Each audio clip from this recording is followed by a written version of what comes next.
নমস্কাৰ বন্ধু বান্ধৱীসকল, মই আপোনালোক সকলোকে পুনৰবাৰ মোৰ চেনেললৈ স্বাগতম জনাইছোঁ। আশা কৰোঁ আপোনালোক সকলো ভালে আছে, ময়ো ভালে আছোঁ।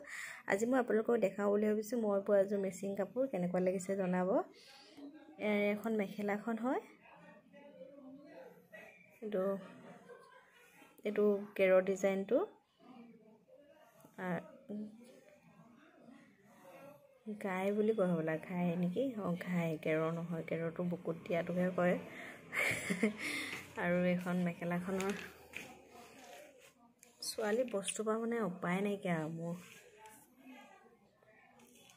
এইটো মেখেলাখন এনেকৈ দিছিলোঁ। আৰু এখন চাদৰখন মই এনেকৈ 3 লাইন পুলি ভাঙি পেলাই দহিখিনি এনেকৈ লগাইছিলোঁ। 5-6টামান ৰঙা, আকৌ 5-6টামান ক'লা তেনেকৈ দি পেলাই। এইটো বৰ্ণালী আৰু এইটো ডলিৰ হয়। ডলিটো অলপ গোটা গোটা হৈ থাকে, কিন্তু বৰ্ণালীও বৰ ধুনীয়া লাগে। বৰ্ণালী সূতা দহি লগালে মানে চাইনিং এটাও থাকে আৰু মানে দেখিবলৈও ভাল লাগে। অৱশ্যে আজিকালি ইমান সৰু সৰু দহি নলগায়, আগতে এনেকৈ সৰু সৰু দহি লগাইছিলে। মই বোৱাও দিন হ'ল যে। চাদৰখন এনেকুৱা ছাইড পাৰিটো ফুলটো আধা দি পেলাই আৰু ছাইডত দিয়া এই পুলিকেইটা দি দিছোঁ এনেকৈ। তাৰপিছত এখন মাজত বুটা দিয়া নাই। কেনেকুৱা লাগিছে জনাবচোন। আৰু যদিহে ইয়াৰ ফুলৰ চানেকিটো লাগে তেনেহ'লে মোক কমেণ্ট কৰি জনাব।